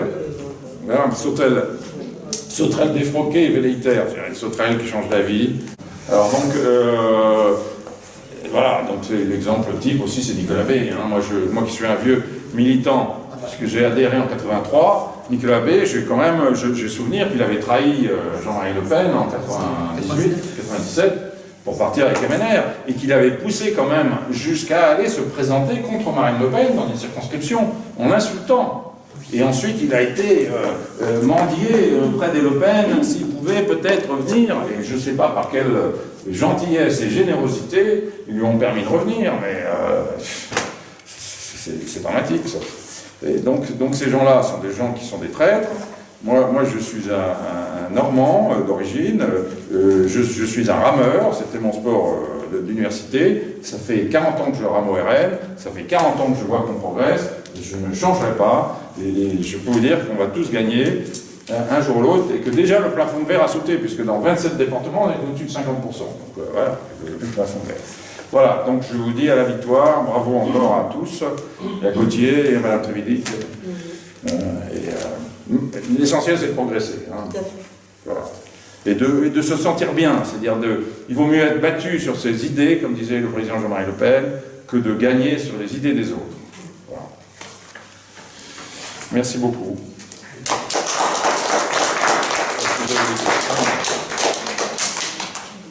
Merci vraiment pour ce discours de mobilisation. Effectivement, ça fait 40 ans, 50 ans qu'on rame, qu'on travaille à faire gagner nos idées. Et je pense qu'on ne peut pas dire que 42% des voix, comme on a fait il y a 2 semaines, c'est tout à fait la même chose que ce qu'on a fait en 2002, les 18%. Belle progression. Belle progression. 34% ensuite au second tour il y a 5 ans. Donc 42% quand même. Ça laisse entendre que la prochaine fois sera la bonne. Et ça n'est pas qu'une manière de nous motiver, à mon avis. Je pense qu'on n'est pas très loin de la victoire, en réalité. Que les Français ne vont pas supporter 5 ans de macronisme en plus. Qu'ils vont se désespérer. Déjà, ils se désespèrent que Macron soit réélu, et ils ne vont pas valider Macron pour 5 ans de plus. Ils vont, d'autant plus que Macron, maintenant, est complètement désinhibé. Je veux dire, il est vraiment en roue libre. Ce qu'il n'avait peut-être pas osé faire au dernier mandat, sur notamment les retraites, là, il va se sentir complètement libre de ses mouvements. Et d'ailleurs, anecdote, si vous avez suivi la cérémonie d'investiture présidentielle il y a quelques jours, je ne sais pas si vous l'avez fait, vous pourrez entendre à un moment exactement, alors, Marisol Touraine, ministre, je ne sais pas s'il y a encore ministre, voilà, comme le dit Alain, Marisol Touraine, ministre, chuchoter à Emmanuel Macron, tu as les mains libres maintenant, tu peux faire ce que tu veux. Ça a été capté par les micros. Ah oui, c'est vraiment une femme très dangereuse. Hein. Ça veut donc dire que Emmanuel Macron, maintenant, véritablement, a les mains libres pour appliquer sa politique qui est... Elle était à Wuhan d'ailleurs. Hein.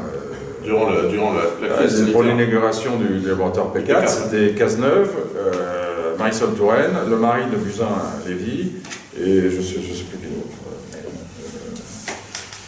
Raymond n'a pas dit le mot, mais la politique de Macron, elle va devenir de plus en plus néolibérale, au sens du libéralisme, des excès du libéralisme, de la dérégulation de l'État social, de la dérégulation, de la privatisation des services publics, du laisser-passer, laisser-faire en termes économiques et aussi en termes migratoires. La politique de M. Macron, ça va de plus en plus être cela. Et Marisol Touraine, au fond, a été sincère quand elle a dit à Macron, tu as maintenant les mains libres, tu peux faire ce que tu veux. Et pour autant, nous ne croyons pas, comme l'a dit Raymond, que l'opposition de gauche qui est en train de se structurer partout en France, qui s'appelle NUPES, si j'ai bien compris, NUPES, je ne sais pas comment on dit, ce qu'ils appellent la nouvelle... Les dupes de NUP. Voilà, personne n'est dupe de ce marché de dupes que constitue cette nouvelle Union populaire, etc. Cette gauche plurielle qui, de nouveau, se coalise, nous ne pensons pas qu'elle puisse demain constituer la véritable opposition dont le pays a besoin face au macronisme. Parce que, comme l'a dit Jordan Bardella dans une conférence de presse hier, M. Macron, il se prétend peut-être... M. Mélenchon, pardon, on les mélange. Je fais des lapsus parce qu'ils sont tous un peu pareils. M. Mélenchon et M. Macron, c'est plus tellement différent maintenant. Et M. Mélenchon, il ne peut pas appeler à ce qu'il y ait un troisième tour social, à ce qu'on fasse les manifs contre Macron dans la rue, à ce qu'on conteste la politique de M. Macron. Il ne peut pas appeler à être l'opposant à M. Macron, tout en ayant été celui qui, 15 jours auparavant, a appelé à voter Emmanuel Macron en disant, et vous l'avez tous entendu, par 3 ou 4 fois, ne donnez pas une seule voix à Mme Le Pen, ne donnez pas une seule voix à Mme Le Pen, etc. On ne peut pas être, comme l'a dit Jordan, j'ai noté la formule, à la fois le premier serviteur du roi et le premier opposant du roi. Il y a une contradiction. Soit Mélenchon est dans l'opposition à Emmanuel Macron, et il ne prétend pas d'ailleurs demain être son Premier ministre, ce qui est impossible, mais même admettons que ce soit possible, c'est pas très intelligent de la part de M. Mélenchon de dire « je vais être le Premier ministre de M. Macron », ou alors il montre qu'il n'est pas vraiment son opposant. On ne peut pas à la fois être son opposant et être celui qui demain sera le premier serviteur de M. Macron, et être celui qui, hier, a appelé à voter Emmanuel Macron, comme il l'a fait. C'est soit on s'oppose radicalement au macronisme, soit on accompagne le macronisme. Et dans cette élection présidentielle, qui vient de s'achever, et dans cette élection législative qui va arriver, nous pensons qu'il n'y a qu'une seule opposition réelle au macronisme, que c'est Marine Le Pen, que ce sont aussi quelques hommes un peu plus courageux que la moyenne, comme M. Dupont-Aignan, par exemple, dans sa circonscription. Dans un certain nombre de circonscriptions, nous pouvons avoir des points d'accord avec des gens qui ne sont pas nécessairement Rassemblement National, mais globalement, la seule opposition, et la seule opposition nationale au macronisme, c'est le RN. Ce sont les 570 candidats du Rassemblement National. Ce n'est pas la myriade de candidats Ce n'est bien sûr pas le macronisme, l'opposition, mais ça n'est pas la myriade de candidats gauchistes, communistes, socialistes, insoumis, je ne sais pas si j'en oublie, mais enfin, toute cette gauche islamiste, comme le dit Titouan, une gauche, une force islamo-gauchiste, comme on dit, c'est-à-dire à la fois gauchiste et complaisante vis-à-vis de l'islam politique le plus anti-français, le plus radical dans ses positions. Bon, ça n'est pas cette force-là, ce mauvais arc-en-ciel, si on peut dire, cet arc-en-ciel qui n'est pas un joli arc-en-ciel, ça n'est pas cette force arc-en-ciel-là, cette nouvelle gauche plurielle, qui va permettre de donner à la France une opposition concrète au macronisme.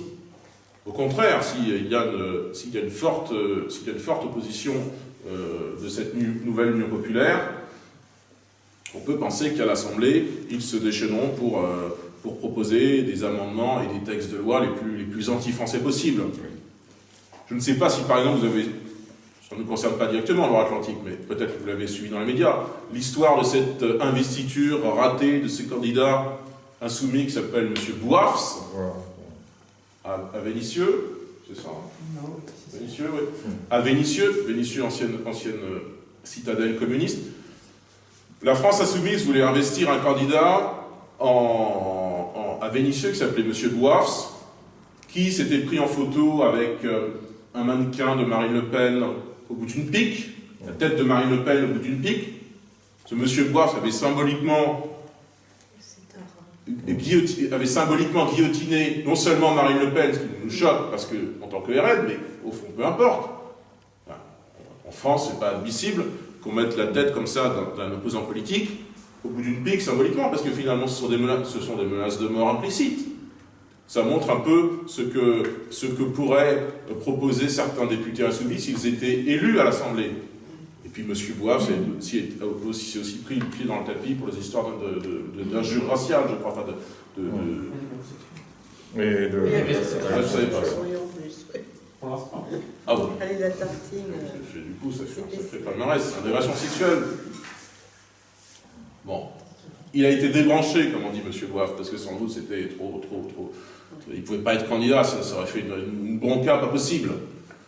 Mais enfin, ça vous illustre quand même, comme l'a dit Jordan hier en conférence de presse, combien cette gauche nouvelle a perdu sa boussole républicaine. Cette gauche qui prétendait défendre les valeurs républicaines, de liberté, d'égalité, de fraternité, qui ajoutait une laïcité de combat à ces valeurs-là. Bon, cette gauche morale qui nous fait la leçon à nous, Français, et particulièrement les électeurs du RN, pourquoi nous voterions mal depuis 30 ans, cette gauche morale, cette gauche des valeurs, cette gauche républicaine, qui se dit irréprochable, finalement, est la gauche la plus sectaire qui puisse exister, et c'est la gauche la plus anti-française aussi, et cette candidature manquée de M. Bouafs dans le département du Rhône vous montre à quel point ces gens sont des anti-français, sont des anti-nationaux, et à quel point, inversement, nous représentons le camp des nationaux. Mais si on regarde ce qui se passe à droite, ce n'est pas forcément mieux. À droite, vous savez qu'il y a tout de même la tentation pour les candidats, les députés sortants, de plus ou moins être ralliés, la majorité de M. Macron. Durant la campagne présidentielle, vous avez d'ores et déjà M. Woerth, ancien ministre des Finances, qui a rejoint M. Macron. Vous aviez dans le dernier mandat... Oui, il y a drôle de beau. Ah oui, ils ont tous des casseroles. Ah oui, tous. Tous casseroles qui tintinabulent. Alors que nous, on est sans casserole. En partie parce qu'on n'a pas l'expérience du pouvoir, mais je pense que si on avait demain le pouvoir, on ne se servirait pas du pouvoir à notre bénéfice. On ne serait pas des corrompus. On utiliserait le pouvoir finalement au bénéfice du bien commun, de l'intérêt général. Alors ces élus de droite comme M. Woerth, je ne sais pas si on peut relire M. Woerth, mais vous avez vu qu'il y a plusieurs élus de droite durant... je ne sais pas si c'est les députés sortants. Il est député, maire de Chantilly. Oui. Bon, vous avez vu sans doute... Au revoir. Au revoir, madame. Vous avez vu dans le dernier mandat, pas mal de gens d'ancienne UMP qui sont ralliés dès 2017-2018 à M. Macron, M. Solaire, qui lui est très corrompu. Ouais. M. Vert, je ne savais pas trop, je ne sais pas s'il y a l'histoire de Bettencourt. Bettencourt, le parti LR, mais aussi des problèmes avec les chevaux, les écuries. M. Solaire, qui lui est très corrompu, M. Rister, je ne sais pas s'il est corrompu, enfin, Je crois que lui, sa famille a gagné beaucoup d'argent dans les garages, donc il a payé à la... Il est au-dessus de tout ça, je crois. M. Solaire, M. Rister, peut-être maintenant M. Louvrier. Dupont Maserati, qui est corrompu de chez Ces élus de droite ont rejoint depuis des années déjà M. Macron. Il y a fort à parier qu'il y ait encore plus de parlementaires du Parti des Républicains qui, demain, s'ils sont élus, par facilité, rejoignent progressivement la majorité macroniste, peut-être dans l'espoir pour certains d'être ministres. Je ne sais pas si vous avez suivi, là aussi dans les médias, cette anecdote de campagne qui est vraiment ahurissante. Ce député LR qui s'appelle M. Reda, en région parisienne, qui, un matin, distribuait des tracts pour les Républicains sur un marché, il distribuait des tracts pour son parti, sur un marché, un matin, et l'après-midi du même jour, il annonçait qu'il était le candidat de la République En Marche, c'est-à-dire le candidat du gouvernement, le candidat du président Macron, l'après-midi du même jour, à l'élection législative. Nous, on en a un qui est investi par les deux. Ça veut dire qu'en 4-5 heures, le monsieur, il avait changé, il avait retourné sa veste, donc il avait changé d'étiquette politique. Il était officiellement passé de l'opposition à la majorité. Ça vous montre donc que les Républicains, finalement, ne sont qu'une opposition très relative. Et que, sans doute, il n'a pas tellement changé que ça, en réalité, M. Reda. Il est resté dans il est passé d'un macronisme implicite, déguisé, à un macronisme assumé. Et il est maintenant le candidat de M. Macron à l'élection législative dans sa circonscription. Et des Reda, vous en avez beaucoup qui se déclareront dans les semaines à venir. Les exemples locaux que nous avons ici de Franck Louvrier, de Christelle Morancet, qui parle du fait qu'il faut peut-être discuter en bonne intelligence avec M. Macron, pourquoi pas Macron, demain. à la première session, elle a dit c'est très important dans cette période de crise d'être tous solidaires du gouvernement Macron. Oui, avec toujours cet argument, La crise. un coup de la crise des Gilets jaunes, ensuite de la crise du Covid, ensuite il y a la guerre en Ukraine, donc il faut être tous solidaires du président Emmanuel Macron. Parce qu'Emmanuel Macron, c'est le chef de guerre, c'est l'homme providentiel qu'il nous faut pour rassembler tous les Français. Enfin, vous savez ce baratin de centre, vous connaissez ce baratin de centre droit maintenant, qui est un baratin... Défendre l'ordre bourgeois, c'est tout. Voilà, qui est un baratin effectivement de défense des intérêts des classes supérieures, qui n'est absolument pas ce que pense la majorité des Français, et qui est un baratin destiné à faire de députés LR en mal de reconnaissance de futurs secrétaires d'État ou de futurs ministres d'Emmanuel Macron, comme M. Rister, député de la Seine-et-Marne, a soudainement été bombardé ministre de la Culture parce qu'il a rejoint M. Macron, comme M. Solaire, député des Hauts-de-Seine, a volé la questure à Éric Ciotti. M. Ciotti devait être questeur à l'Assemblée nationale. C'est un poste extrêmement prestigieux, questeur. M. Solaire lui a volé la questure et ensuite il a été macronisé, il a rejoint les ordres du pouvoir parce que sans doute l'opposition lui convenait mal. Et sans doute qu'il n'aurait pas été un très bon opposant, M. Solaire. Bref, des Solaires, des Rister, des Reda, des Louvrier, vous en avez comme ça des exemples à l'appel partout en France. Alors moi je ne connaissais pas l'exemple de ce monsieur qui a la double Grelier. Monsieur Grelier Qui a dit à la presse, je ne sais pas dans quel groupe je vais siéger. Il se présente à la députation, il est député sortant. J'espère qu'il va pas être quelqu'un. J'espère que les Français vont quand même. Je ne connaissais pas l'exemple de ce monsieur Grelier, mais ça ne m'étonne pas vraiment. Ça vous illustre combien non seulement ce macronisme est non seulement les LR est l'armée de réserve du macronisme, dans cette élection-là, mais depuis 5 ans déjà, elle l'est encore plus maintenant que Pécresse a paumé l'élection avec 4%. Elle fait 4%, Mme Pécresse. Donc forcément, il n'y a pas de dynamique côté LR. Et les 90 députés LR, ils ne vont pas être renouvelés dans un mois. Donc LR devient véritablement, à cette élection, l'armée de réserve du macronisme, et puis le macronisme, c'est vraiment devenu la convergence des centres, au sens le plus négatif du mot, c'est-à-dire le centre-gauche, l'ancien parti socialiste, le centre-droit, le parti des Républicains sont véritablement en train d'alimenter en ce moment la machine macroniste. Et ça explique pourquoi ces deux partis s'effondrent.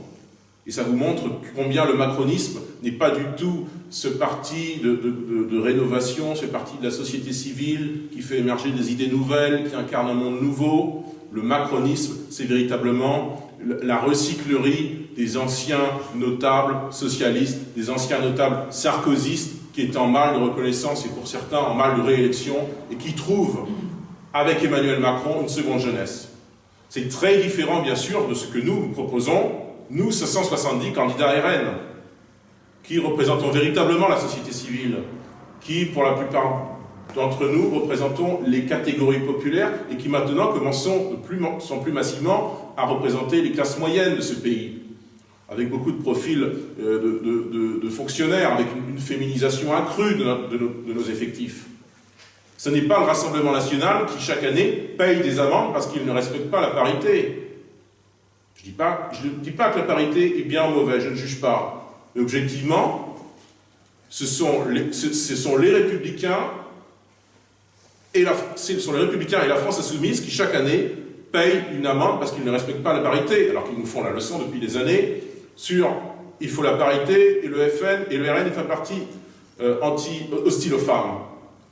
C'est les Républicains qui, chaque année, payent 4 millions d'amendes parce qu'ils ne respectent pas la parité. Et le plus amusant, ce sont les mélenchonistes qui, chaque année, payent 250 000 € d'amende parce qu'ils ne respectent pas la parité. Bon, ça montre quand même un certain double discours. Ça vous montre ce que le RN est et ce qu'il n'est pas. Le RN n'est pas ce parti réactionnaire, anti-tout, protestataire qui est décrit dans les médias, qui est décrit par les adversaires. De même que nos candidats, en termes de moyenne d'âge, je ne sais pas si c'est un argument, mais nous ne sommes pas un parti de candidats fantômes, ou de candidats où on met uniquement des candidats très âgés. Vous avez une moyenne d'âge dans les candidats RN qui est, je crois, de 39 ou 40 ans. Les candidats du Parti républicain, des socialistes, même les macronistes, c'est souvent des hommes politiques en fin de carrière. Au RN, on essaie de présenter plutôt des profils jeunes. En Loire-Atlantique, on a comme ça des candidats qui ont une moyenne d'âge de 38 ans, par exemple. On est encore en dessous de la moyenne nationale. Enfin, l'avantage de quelqu'un âgé comme moi, c'est que, par exemple, ah oui, bien sûr, je ne défends pas du tout de la politique pour être heureux, pour gagner ma vie, j'en ai jamais dépendu. Alors que, effectivement, les vieux crocodiles, du genre Raffarin ou Larcher, etc., bah, c'est des gens qui ne savent faire que ça, pratiquement. Ils dépendent totalement de ça. C'est un argument sans en être, d'histoire de parité, d'histoire d'âge, vous voyez bien. Mais en fait, je ne juge pas, je montre à quel point il y a un double discours à chaque fois entre ceux qui nous font la leçon, entre cette gauche morale et cette droite orgueilleuse et ce que nous faisons. Nous respectons les règles finalement. On n'a pas les moyens de payer 4 millions € d'indemnité parce qu'on ne respecte pas la parité. On n'a pas l'envie de présenter... S'il y a des jeunes qui veulent être candidats dans notre parti, on ne bloque pas leur candidature en disant on verra dans quelques années. S'ils veulent se lancer, s'ils veulent distribuer les tracts, s'ils veulent que les affiches, animer des réunions publiques et organiser des campagnes électorales, la plupart du temps, nous leur disons banco. Si tu veux t'investir pour le mouvement et si tu veux au fond t'investir pour défendre ton pays, il n'y a pas de raison qu'on te bloque, parce que nous croyons que l'investissement des jeunes participe à un renouvellement des générations et peut-être à un renouvellement des discours politiques. Ce que les socialistes, les républicains et les macronistes n'ont pas du tout en tête. Donc vous voyez un peu la situation de cette élection législative. Une gauche mélenchoniste qui est en train de réaliser une union assez inquiétante sur le fond du message qu'elle développe, notamment certaines complaisances avec un certain islam, certains discours aussi qui sont un peu étranges. Cette gauche mélenchoniste, elle est parfois presque décroissante, et il y a même des candidats qui sont nettement décroissants. Madame Rousseau, qui est candidate dans le cadre de cette union, qui est une candidate écologiste, elle est nettement décroissante. Elle n'est pas que ça, d'ailleurs. Elle a tout un discours très radical sur plein de sujets, mais cette Madame Rousseau, elle est décroissante sur le plan de notre économie industrielle, notre économie agricole. Elle veut bazarder le nucléaire civil, elle veut faire tout un tas de choses qui participeraient d'une déconstruction de notre économie. Cette gauche, localement, elle est représentée donc par M. Tavel, qui n'est pas du coin, parce que c'est Raymond de Sarthe. Et Raymond, il ne peut pas se présenter à Saint-Nazaire. Raymond, il se présente... Voilà, Raymond, il se présente en Sarthe, comme moi, je me présente chez moi. M. Tavel, il prend le train, ou il prend le parachute, je ne sais pas, il descend en parachute, comme ça, sur Saint-Nazaire, et puis il explique avec sa suppléante, sa probable suppléante, c'est pas sûr, Madame Trichet-Allaire. Voilà, ils sont au-dessus de Donge, comme ça, en parachute, et ils expliquent aux habitants de Donge qu'ils devront bientôt, dans quelques années, fermer la raffinerie, parce que c'est polluant, c'est pas bien, c'est une industrie lourde, qu'il faut passer à la transition énergétique, que les combustibles fossiles, c'est le passé, etc. Monsieur Tavel vient en parachute faire la leçon aux habitants de Donge. Il explique aussi, même si c'est pas sa circonscription, mais c'est pas très loin, il explique aussi aux habitants de Cordemais combien le projet de PRM, de petit réacteur modulaire, il ne faut pas avancer dans ce projet. Bref, il fait tout un tas de leçons qui sont des leçons de décroissance, qui sont tout à fait contraires à ce que pense la majorité des Français. La majorité des Français ne sont pas décroissants. Ça ne veut pas dire que la majorité des Français sont hostiles au fait de protéger l'environnement, naturellement, et de réduire les pollutions.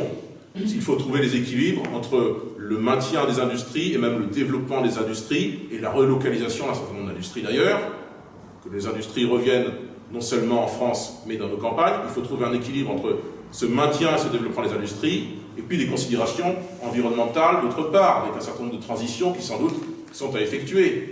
Et la centrale de Cordemais n'y échappe pas. Et d'ailleurs, EDF a investi 350 millions d'euros il y a quelques années pour un projet de transition énergétique à Cordemais, ce qu'on appelait Ecocombust. Et puis l'État y a mis un arrêt définitif à tout cela. Et les transitions avaient été engagées. Il faut trouver les équilibres entre le maintien des industries et préoccupation et transition énergétique écologique. Mais il ne faut pas, selon nous, être dans une forme de radicalité, de maximalisme qui consiste à considérer toutes les industries comme étant des choses du passé, comme devant être démantelées, qui consiste à considérer ici, dans la circonscription, que la raffinerie de Donge, c'est bientôt du passé et qu'il faudra la démanteler. Ça, c'est ce que propose Madame Trichet-Allaire, ancienne candidate écologiste et soutien de M. Tavel, qui, au Conseil communautaire, au Conseil de la Carène, en 2018-2019, faisait des interventions en faveur du démantèlement de la raffinerie de Donge. Voilà. Ça, je pense que les électeurs de Donge ne pardonneront pas ça. S'ils savent cela, et nous ferons savoir cela, par biais de tracts notamment. Et ça n'est pas pour rien sans doute que 54% des habitants de Donge ont voté Marine Le Pen au second tour.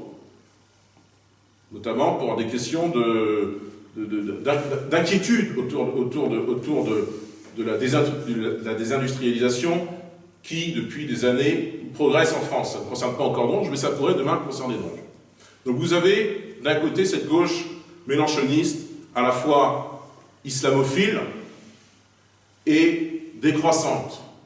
Vous avez de l'autre côté ce qui reste de la droite, qui est progressivement macronisé, avec ces parlementaires LR qui se rêvent en futur secrétaire d'État, en futur ministre de M. Macron, qui se rêvent en flotteur droit de la majorité macroniste future. Ces deux pôles-là ne peuvent pas constituer une opposition. Ils sont, d'une certaine manière, des accompagnateurs de la majorité présidentielle. Et pour la gauche, ils ne sont peut-être pas les accompagnateurs officiellement, mais ils sont franchement dingues. Donc, aucune raison pour une majorité de Français de donner un bulletin de vote au candidat de M. Mélenchon. Et s'il donne des votes au candidat LR, qu'ils sachent qu'en fait, c'est comme s'ils votaient pour Macron. C'est la même chose. Donc il n'y a pas de raison objective de donner notre confiance et notre suffrage à ces forces-là. Donc nous disons que dans cette bataille, et j'en conclurai par là, nous sommes la seule opposition nationale, encore une fois, je me répète, mais politique c'est beaucoup de répétitions, nous sommes la seule opposition nationale. Nous sommes aussi, je pense, le vote utile du camp national à cette élection, après avoir été le vote utile du camp national à l'élection présidentielle. Les électeurs, notamment de M. Dupont-Aignan et de M. Zemmour, nous pensons comme ils n'ont que peu de chances de voir leur candidat être qualifié au second tour de l'élection, ils peuvent, dès le premier tour de scrutin, donner leur voix aux candidats de Marine Le Pen et Jordan Bardella.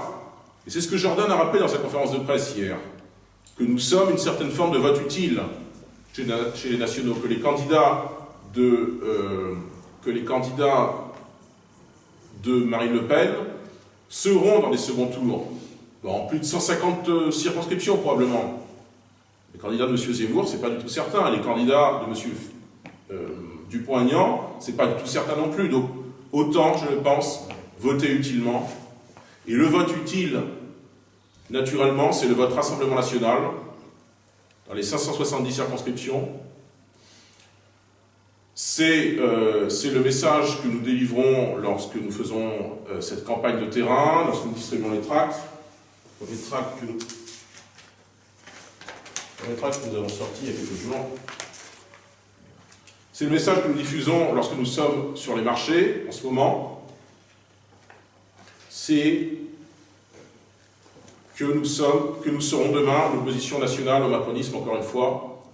Et nous faisons savoir sur les marchés que ceux qui se présentent comme les opposants au macronisme à droite et à gauche n'en sont souvent, encore une fois, que les suiveurs, que les accompagnateurs, qu'il y a une autre voie que c'est celle du Rassemblement National et de ses candidats. Et donc, eh bien, nous poursuivons la campagne avec ces réunions publiques que nous faisons régulièrement et la campagne de terrain que nous faisons sur les marchés. Et nous irons dire dans cette campagne un certain nombre de choses qui ne sont pas dites. Je vous ai parlé de Donge, on ira aussi parler aux ouvriers de Candia Sodial à Cambon, dont c'est une usine où on promet 130 licenciements en 2023. Eh bien, nous aurons un certain nombre de choses à dire, notamment qu'il faut naturellement un plan, soit de l'État, soit des collectivités locales, un plan de soutien financier pour cette usine, pour que cette usine ne ferme pas. Ça fera partie des messages que l'on dira dans cette élection. Et il reste un mois de campagne, donc, eh bien, merci par avance de nous aider lorsque vous distribuez les tracts, les affiches.